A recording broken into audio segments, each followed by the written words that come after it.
Aku Ika. Aku Dara. Now you're watching Perkara. Perspektif Ika Dara.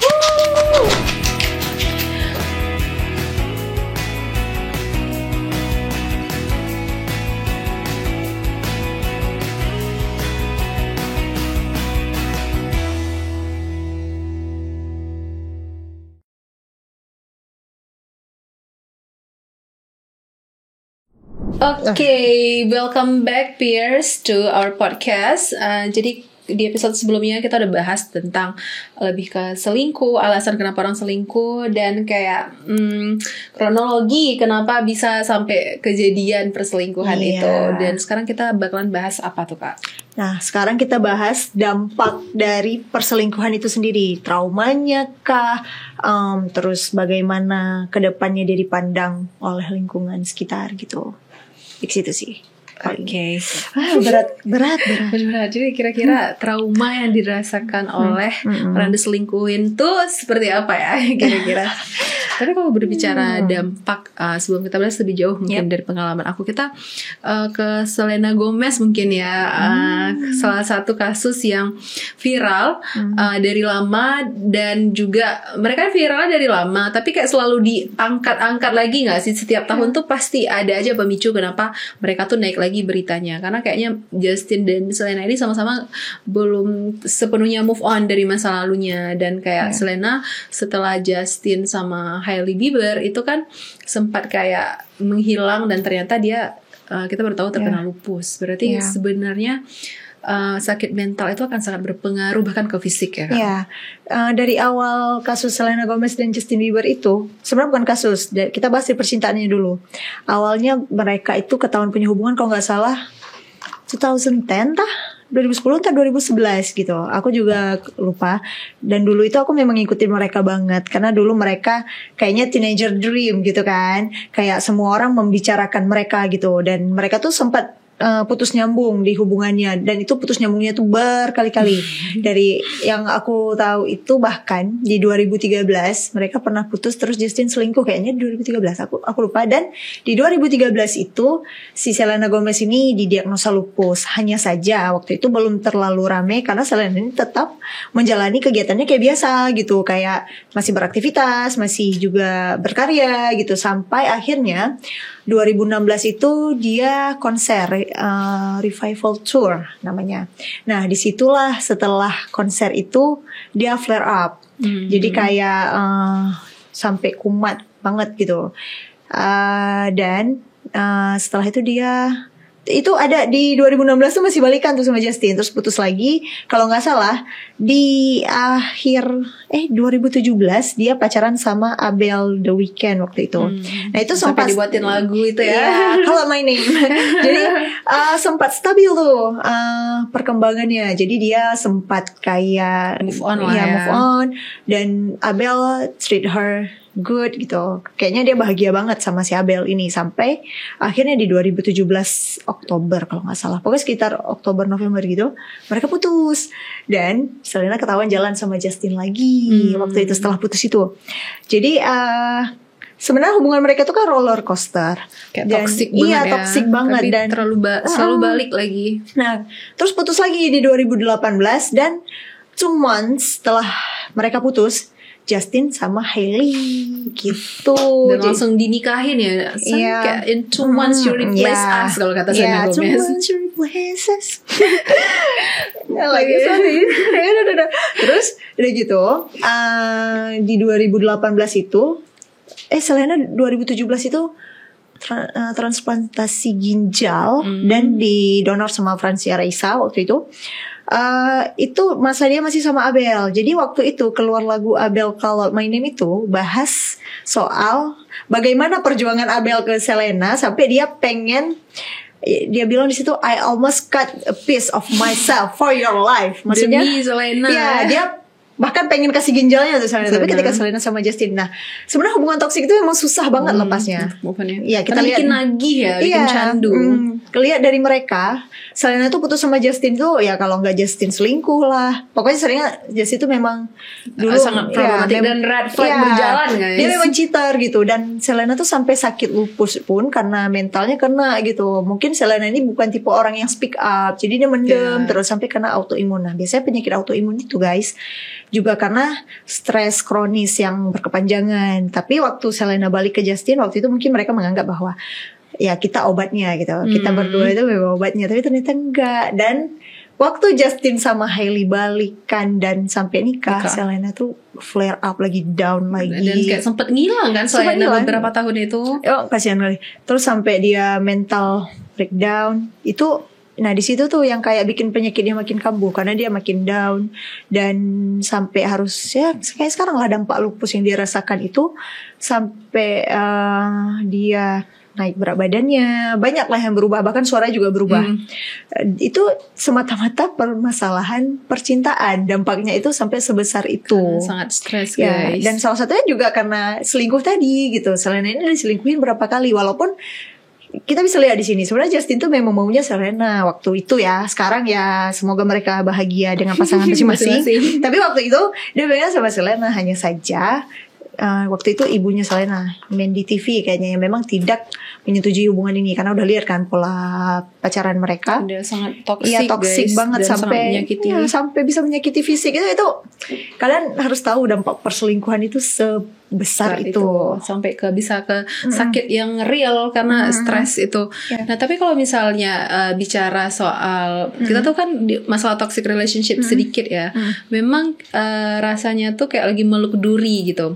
Waktu kita peluk tuh nggak sakit, nggak kerasa, tapi waktu kita coba lepas itu sakit. Tapi ketika kita lepas itu saat kita untuk sembuh, karena kan durinya nggak menancap lagi nih. Tapi kalau kita peluk terus, durinya masih tetap ada sampai kapanpun. Jadi memang itu yang agak susahnya. Kalau aku juga dulu itu Kak alasan kenapa maafin. Sama dia sakit, tapi kalau nggak sama dia rasanya tuh aku lebih sakit waktu itu ya, karena rasanya kayak neraka. Nanti kalau misalnya aku nggak sama dia, nanti ini kan dia selingkuhin aku. Kalau dia nggak sama aku, berarti nanti otomatis dia sama cewek lain. Gimana rasanya aku melihat dia ngeposting cewek lain? Ini walaupun dia selingkuh, kan dia nggak berani ngeposting. Nah itu memang toxic banget sih. Tapi ketika dihadapi emang sedih, tapi bisa kok gitu. Walaupun perjalanan traumatis ya itu sangat susah guys. Tahu nggak Rachel V-nya pernah bilang apa? Kita manusia ini kebiasaannya malah memilih neraka yang familiar dibanding surga yang asing, karena kita belum siap untuk menerima itu. Ya, melepas hal yang memang udah familiar di hidup kita. Makanya banyak orang yang familiar disakiti gitu dan menerima karena aku udah biasa disakiti dan gitu. Itu normal untuk aku, ini hidup aku kayak gini. Aku lebih nyaman dengan suasana yang seperti ini sebenarnya gitu. Hal yang membahagiakan yang asing itu bisa jadi hal familiar juga kalau memang kita mau mencoba gitu. Hanya saja takut untuk mencoba hal baru yang kita anggap belum pasti. Dan memang respon tubuh kayak gitu ya. Dia biasanya akan memilih hal yang familiar. Dan kalian harus lebih wise tentang itu. Kalau misalnya bicara trauma, mungkin kita kasih sudut pandang ya. Kayak mungkin orang-orang bertanya, kenapa sih bahasnya selingkuh terus padahal mungkin itu kejadian yang sudah beberapa bulan atau beberapa tahun lalu mungkin ya. Tapi memang dampaknya itu separah itu guys. Bayangkan kalian bersama orang ini misalnya sudah bertahun-tahun, sudah lama, kalian mengenal dia dan impresi kalian pertama ke dia itu sangat baik, orang yang sangat lembut, sangat memperhatikan kalian. Terus tiba-tiba kalian tahu bahwa dia punya orang lain yang kalian bahkan nggak pernah terpikir itu siapa gitu. Dan di situ kalian bahkan bertanya-tanya, emangnya aku nggak cukup ya? Itu tahap pertama ya. Tahap pertama setelah tahu diselingkuhin itu aku nggak tahu, mungkin orang lain akan punya respon berbeda. Yang kali pertama ketika aku tahu perempuan itu adalah apakah dia lebih dari aku? Walaupun sebenarnya mungkin menurut beberapa orang tidak lebih, bahkan di bawah mungkin. Tapi tahap pertama adalah apakah aku kurang apa aku. Jadi aku mulai melihat kelebihan dari perempuan ini. Oh mungkin karena dia lebih sering posting. Oh mungkin karena dia lebih banyak temen nih. Mungkin karena dia lebih aktif aja, lebih gaul, lebih asik aja. Jadi aku selalu berpikir aku tuh gak asik gitu. Makanya kayak ya dia berteman dengan siapapun, aku gak mau yang terlalu ini lagi akhirnya. Karena aku berpikir bahwa mungkin aku diselingkuhin karena aku tidak asik, karena aku mungkin terlalu pendiam gitu. Jadi pertama-tama membandingkan diri dengan perempuan lain, terus mulai merasa bahwa dia tidak cukup, dan aku berusaha mengubah diri aku. Orang yang diselingkuhin itu gimana sih? Oh yang sering posting misalnya. Jadi nanti aku mulai gitu pelan-pelan. Gimana ya respon orang-orang terhadap hal-hal yang aku posting? Aku berusaha membuat orang tuh, karena aku maafin dia, membuat orang tuh berpikir bahwa enggak kok, dia ada sisi baiknya. Alasan kenapa Ika mau sama dia lagi itu ya karena dia baik, dia sering ngasih hadiah, kado misalnya. Aku posting itu supaya kayak orang tahu alasan kenapa aku maafin dia. Tapi ternyata nggak ada satu orang pun yang bisa aku percaya. Aku nggak bilang semua orang jahat, tapi kayak if only kayak ada satu orang yang berani aja take the risk to be kind to me, kayak mungkin aku akan tahu lebih awal, dan kayak aku akan lebih cepat gitu masa sembuhnya. Kenapa orang-orang yang aku percaya membiarkan aku ada masuk ke kubangan yang sama selama bertahun-tahun, aku mandi di darah itu. Dan sebenarnya di perspektif dari Ika ini waktu itu, dia merasa bahwa diri dia itu nggak cukup. Soalnya itu salah sih. Walaupun ini untungnya kami punya perspektif yang sedikit berbeda di sini. Nah, kalau di perspektif aku malah kalau memang diselingkuhi, aku akan menjadi lebih pede.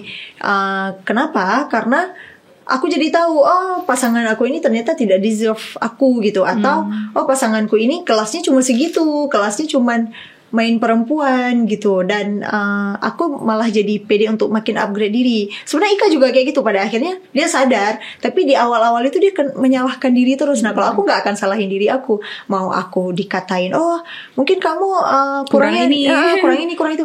Enggak, aku gak kurang gitu. Dan apalagi ketika tahu memang pasangan kita ini selingkuhnya sama orang yang memang gak perlu dilihat latar belakang yang lain. Lihat dari depannya aja, oh jauh kayak gitu. Ya, dan mereka nggak, ya kayak yang kayak kita bilang tadi, mereka nggak berhak bahas beda kelas, karena di kelas berapa kamu kalau jadi selingkuhan gitu. Sampai aku berpikir bahwa oh ternyata di lingkungan aku ini aku dapat dua perspektif dari korban perselingkuhan. Ada yang jadi rendah diri, insecure, sampai akhirnya posesif ke pasangannya kalau memang masih bersama ya. Jadi posesif, makin mencari-cari apa yang dia butuh gitu, sampai akhirnya dia capek sendiri. Atau perspektif yang kayak aku, ketika menjadi ketika ini terjadi ke aku bahkan tidak peduli lagi untuk pasanganku ini. Aku jadi ya udah terserah, mau ngapain terserah gitu, karena aku merasa hal yang udah aku kasih selama ini itu kamu patahkan, terus kamu minta lagi, itu udah gak bisa lagi gitu. Jadi kalaupun aku memilih untuk tetap bersama, ya kayaknya aku gak akan ngasih itu lagi. Bahkan aku gak akan mencari-cari lagi apa yang kurang dari aku, atau apa yang dia butuh tuh kayaknya udah enggak gitu. Makanya ada dua perspektif tadi, sehingga dua-duanya sebenarnya gak bagus ya kan. Dampak itu PTSD jatuhnya. Jadi dari dampak trauma tadi itu dua-duanya gak bagus. Yang satunya jadi lebih posesif, jadi lebih mencari-cari, jadi lebih berpikir too much lah kan, jadinya overthinking. Dan yang satu lagi malah tidak mau berpikir lagi gitu. Dan itu juga gak bodo amat gitu ya. Dan tidak bagus juga di relationship. Jadinya dua-duanya gak bagus. Makanya untuk kalian laki-laki, tolong kali ini yang kami kan perspektif dari perempuan ya. Kalau memang mau selingkuh, pikirkan dampaknya segitu. Dampaknya itu yang aku dapat cuma dua tadi. Dan dua-duanya tuh udah gak bagus. Jadi gak ada yang kalau misalnya dia gak peduli, aku bisa selingkuh lagi. Ya tapi selingkuh itu, tapi itu udah merusak relationship-nya. Walaupun mungkin diri perempuan itu, tapi sebenarnya walaupun tetap percaya diri, tapi sisi yang dirusak adalah sisi cintanya si perempuan itu. Dia tidak lagi memberikan cinta yang tulus, yang kasih itu yang kalian rusak. Sudah tidak tulus. Dan respect tadi, respectnya sudah hilang. Mau dua-duanya ya, mau yang tadi satunya jadi lebih posesif, itu kan dia juga jatuhnya ke gak respect juga. Misal aku nih diselingkuhi, terus aku jadi makin posesif, dan aku bahkan mengulik privasi yang dulunya aku gak kulik ya. Jadi kan nggak respect juga kan jatuhnya. Atau yang satu lagi tidak menghargai pasangan, kayak aku udah nggak anggap dia ada lagi, terserah lah mau kamu gini, mau kamu gitu, aku udah nggak anggap dia ada lagi gitu. Itu kan juga tidak respect. Jadi respect tadi memang udah rusak kalau kalian sudah menghilangkan kepercayaan seseorang gitu. Respect and trust. Tapi mungkin alasan kenapa aku bisa se-insecure ketika diselingkuhin itu karena mungkin dia lebih duluan menjatuhkan mental aku, Kak. Jadi kayak dengan aku dijauhi orang waktu saat itu dengan dia menceritakan aku posesif, aku tidak punya siapa-siapa, lalu dia menyelingkuhi aku, jadi kayak aku merasa sangat rendah diri di situ. Jadi kayak bahkan aku merasanya semua orang itu jahat karena kayak kan nggak ada yang bilang, jadi aku merasa semua orang mendukung dia, walaupun sebenarnya orang yang diam itu belum tentu mendukung perbuatan tersebut dan mungkin sudah ditegur tapi memang tidak bisa. Nah tapi itu sangat menghancurkan rasa kepercayaan diri. Dan mungkin beda ya orang tulus dengan yang tidak tulus. Mungkin orang berpikir pacaran itu kan dosa, jadi gak masalah dong selingkuh, masih mencari yang pas. Benar, pacaran itu adalah suatu kesalahan dan kalian membuat satu kesalahan lagi dengan selingkuh itu sudah 2 gitu. Double dosanya. Jadinya double dengan menyakiti orang, karena memang dampak yang dirasakan itu real. Ketika tahu pertama kali tangan gemetaran udah biasa kan, terus gak bisa tidur. Kalian bayangkan aku seminggu seperti zombie, gak tidur, gak bisa makan. Dan aku bahkan heran dari mana tenaga aku untuk keluar setiap hari sampai malam itu. Semata-mata aku cuman pengen mengalihkan pikiran aku dari itu. Bahkan ketika itu aku tes IELTS, aku gak bisa fokus. Tapi alhamdulillahnya dapat gitu skor yang aku mau tanpa les, tanpa belajar. Mungkin itu kekuatan doa aja sih. Tuhan akan selalu berpihak kepada orang yang tulus sih. Jadi sebenarnya mau bagaimanapun dampak perselingkuhan itu memang besar banget guys. Jadi kayak bisa anxiety juga, bisa overthinking berlebihan, tidak tidur, itu hal-hal yang biasa. Nah makanya kalian kalau memang mau menyakiti orang tuh pikir-pikir dulu. Bukan hanya perselingkuhan, apapun kalian mau melakukan pengkhianatan apapun, dipikir dulu. Mana tahu ini orang memang memberikan segitu besarnya kepercayaan ke kalian, terus kalian dengan mudahnya patahkan. Itu dampaknya itu bukan hanya di dia seorang, dia bahkan gak bisa percaya orang-orang lain lagi, orang-orang terdekat dia yang lain lagi. Tapi juga susah guys, walaupun ada orang yang aku percaya, mereka juga susah. Bayangin keluarga aku yang melihat aku seperti itu, teman-teman aku, apakah mereka tidak khawatir gitu. Dan kayak for him it was just a mistake, right? But for me it's a trauma that I have to live for the rest of my life.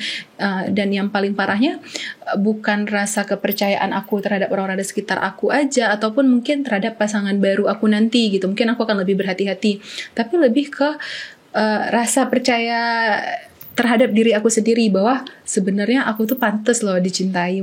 Tapi di beberapa hal ketika aku coba berbicara menceritakan hal ini, dia berusaha menjatuhkan mental aku dengan bilang kasihan ya hidup kamu. Dia berusaha menanamkan image negatif bahwa sebenarnya aku tuh memang gak worth it gitu. Dan sampai sekarang dia masih berusaha menghubungi aku dan bilang kasihan ya hidup kamu, kamu tuh gak ada value-nya, kamu tuh berusaha mencari validasi. Padahal sebenarnya ketika aku berbicara mengenai hal ini, itu adalah salah satu cara aku untuk sembuh gitu. Dengan aku berbicara, aku terbiasa, aku akan biasa aja dengan rasa sakit ini. Tapi dia gak paham itu. Dan mungkin dia malu, salah satu alasannya. Tapi bayangin ketika korban disalahkan karena dia bersuara untuk menyuarakan rasa sakitnya. Kalian melakukan perselingkuhan itu bertahun-tahun, sementara aku bahkan berbicara mengenai hal ini baru beberapa bulan aja, tetapi disalahkan. Dan kadang ada beberapa orang lain yang juga menyalahkan. Kenapa sih berisik kali? Kenapa semua orang harus tahu kayak sakit?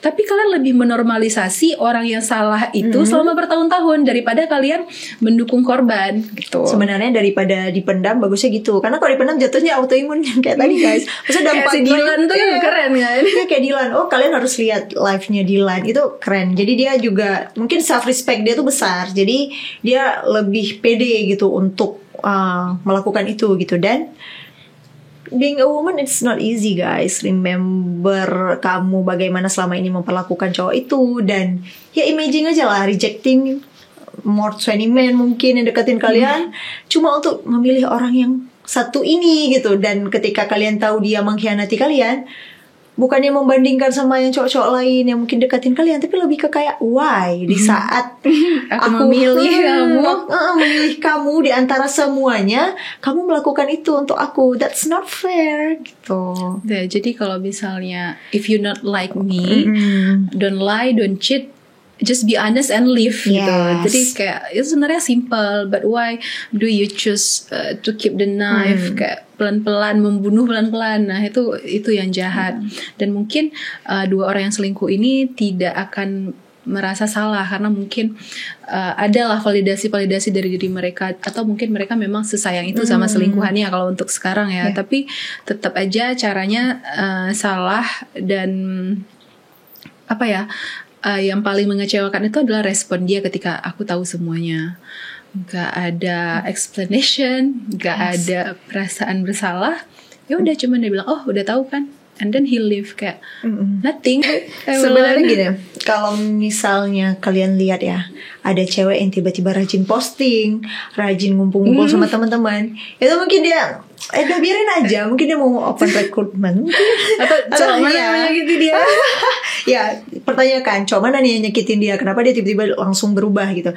Tapi sebenarnya si Ika ini waktu itu, ini yang menurut aku ya, dia dulu mencoba menjaga diri juga, ya boundaries tadi, untuk menghargai pasangan juga sebenarnya. Jadi kalau misalnya pasangannya bilang kamu tidak menghargai aku gitu, atau ada yang bilang dia tidak menghargai pasangannya, tapi itu kan sebenarnya bentuk respect juga. Tapi ya mungkin respect yang lain tuh udah patah gitu. Sudah berkurang, ya, sudah berkurang. sedikit. Iya, karena memang gak usah bilang orang yang selingkuh deh. Kalau kalian dengar dari orang aja ada yang gosipin kalian aja, gak mungkin kalian bisa respect sama itu orang kayak gitu. Gak mungkin tiba-tiba kalian pasti kan juga marah sama yang selingkuh ini. Tiba-tiba kalian hormat sama dia gitu kan, gak mungkin. Apalagi orang yang memang mengkhianati kalian di saat kalian udah full effort gitu untuk ini orang gitu. Hukuman apa yang pantas tuh orang yang selingkuh?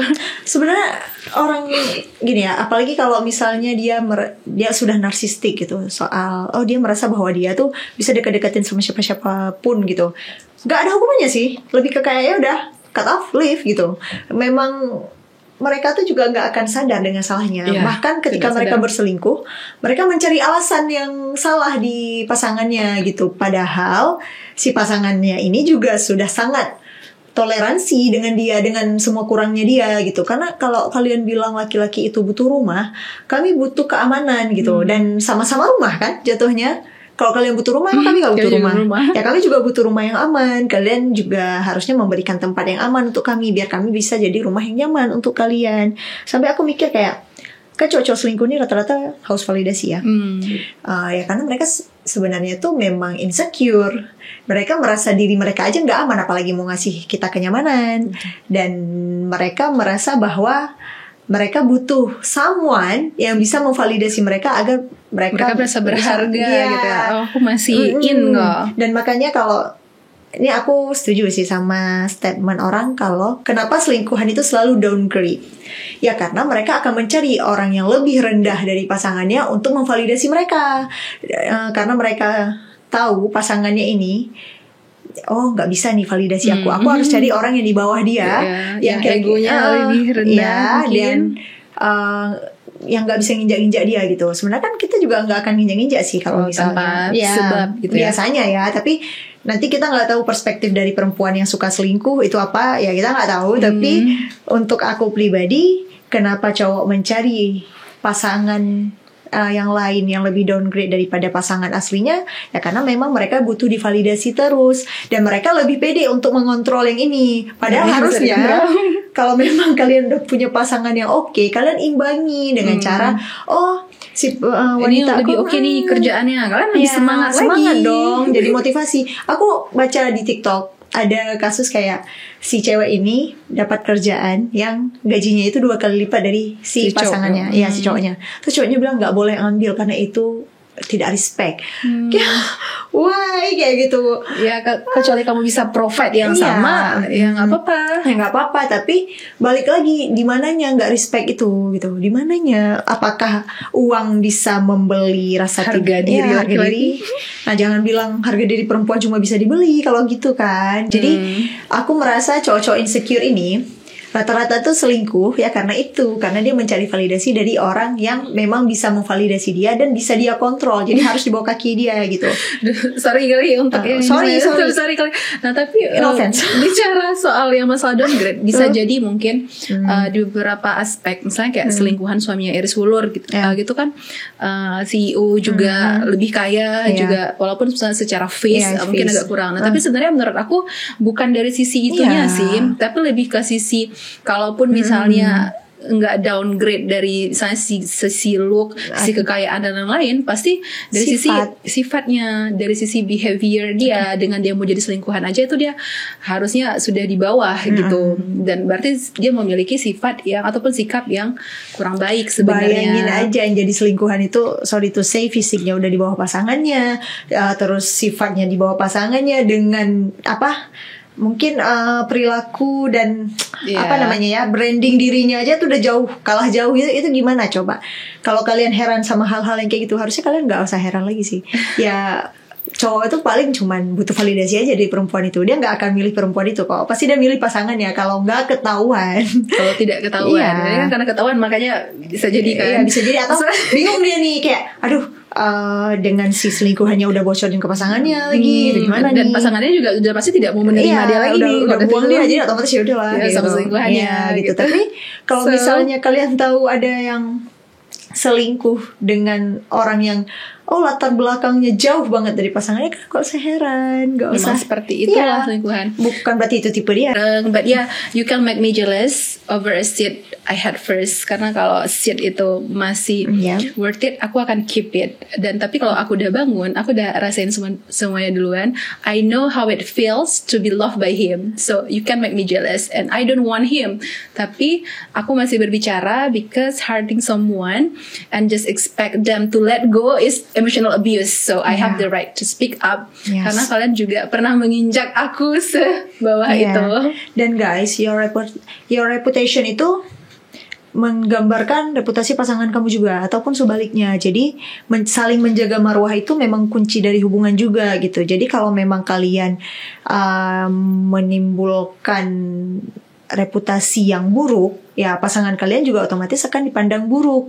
Jadi jangan salahkan orang lain jika kalian dua-duanya dipandang buruk ketika sudah ketahuan berselingkuh. Dan orang jadi bukan hanya pasangan kalian sebelumnya yang gak respect ke kalian, semua orang jadi juga, tidak respect juga, udah malas gitu. Karena itu reflection. Harusnya saling menjaga marwah aja, karena pasangan kamu itu ya pakaian kamu gitu. Yes, that's right guys. Dan buat cewek-cewek juga, kalau dideketin sama cowok yang udah punya pasangan, please jangan mau.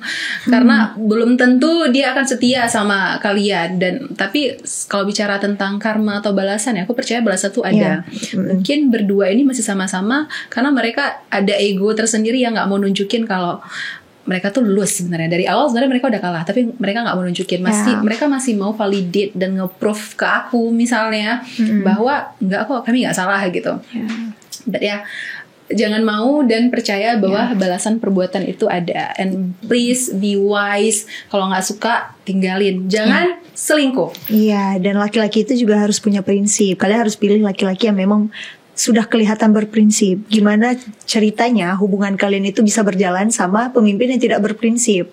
Ya prinsip tidak berselingkuh tadi gitu. Kalau sebaik apapun kalian, bahkan kalau kalian menikah dengan lelaki yang baik, kalian itu bukan dari orang yang baik, kalian bisa jadi baik karena pemimpinnya baik gitu. Karena kan dilihat pemimpinnya. Tapi kalau sebaik apapun kalian, kalau pemimpin kalian itu hina, kalian pun akan ikut ke levelnya gitu. Akan ke situ juga gitu pandangan orang gitu. Jadi Nah itu tadi mungkin dari sisi untuk tukang selingkuh dan juga selingkuhan. Nah untuk korban, don't worry. Sebenarnya walaupun mungkin di awal itu agak susah ya kita membangun kepercayaan diri kita lagi, tapi percayalah setelah itu akan ada jauh banyak lagi kebahagiaan yang diganti dengan kalian. Dan Tuhan itu mengambil hal yang tidak baik gitu. Jadi jangan menyesal, seumur hidup itu panjang. Jadi kalau diambil sekarang itu malah menyelamatkan kalian. Dan jangan pernah percaya kalau dia bilang kalian itu gak worth it. Enggak, kalian itu sangat worth it. Kalian deserve to be loved by someone that is loyal. Kalau untuk aku apapun jalan yang kalian pilih, mau kalian tetap masih bersama, memaafkan dan membangun kembali, ataupun kalian meninggalkan, itu gak ada yang salah guys. Apapun pilihan kalian, jalani dengan sebaik mungkin. Dan apapun dampak-dampak perselingkuhan kemarin, itu tidak membuat kalian menjadi tidak berharga, gak membuat kalian menjadi orang yang hina, enggak. Yang hina itu tetap pelaku. Yang selingkuh, yang mau jadi selingkuhan, itu adalah orang yang hina, bukan kalian. Jadi kalian jangan merasa kalian rendah diri hanya karena kalian pernah diselingkuhi. Dan apapun pilihan kalian, jangan takut dijudge sama siapapun, karena kalian deserve to be happy. So guys, that's all our third episode of Perkara. Yay, jangan lupa like, comment, subscribe YouTube kami, dan follow akun Instagram Perkara Podcast dan juga TikTok Perkara Podcast, karena kami bakal share informasi lebih di sana. And see you.